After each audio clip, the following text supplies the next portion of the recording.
The ancient cities of Sodom and Gomorrah once stood as monuments to human indulgence.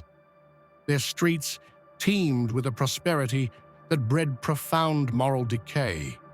Pride was their cornerstone, arrogance their crown.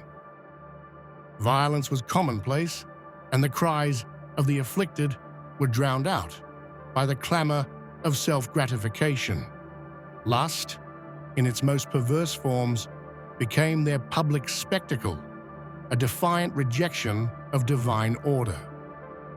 Their hearts grew hard, their consciences seared.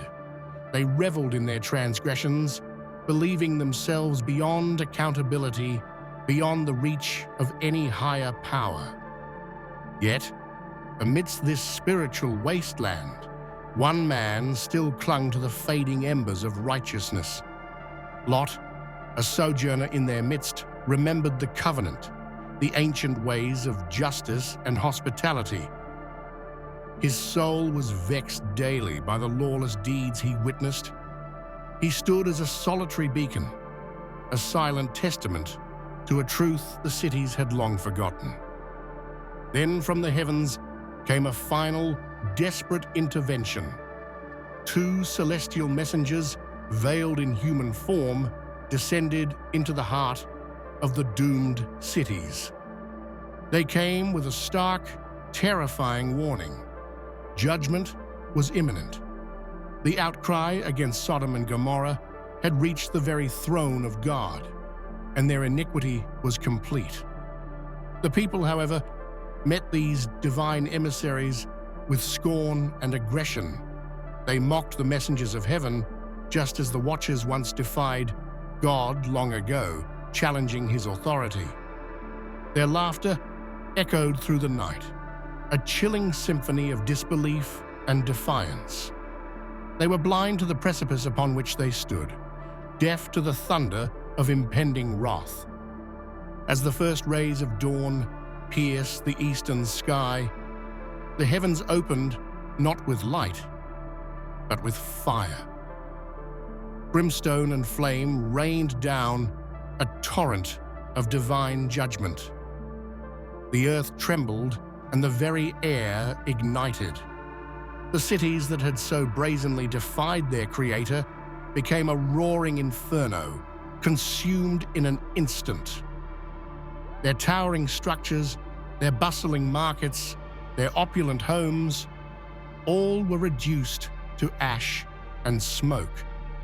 The vibrant life that once pulsed within their walls was utterly extinguished. Lot and his family fled, commanded not to look back. But the pull of the past, the allure of what was lost, proved too strong for one.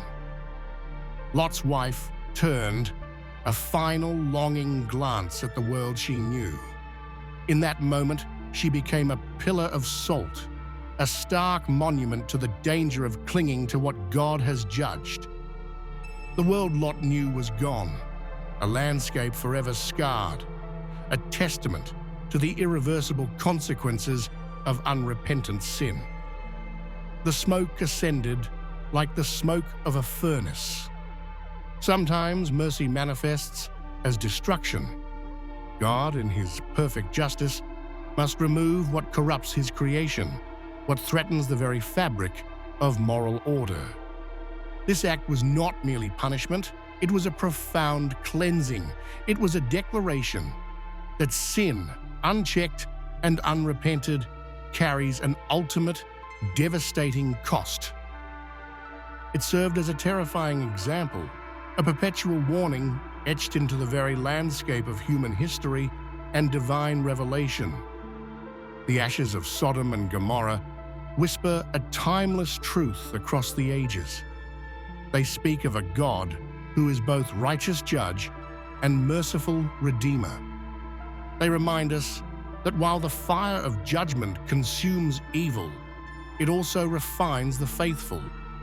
It purifies, separates, and ultimately preserves those who heed his call. The same fire that judges evil also refines the faithful.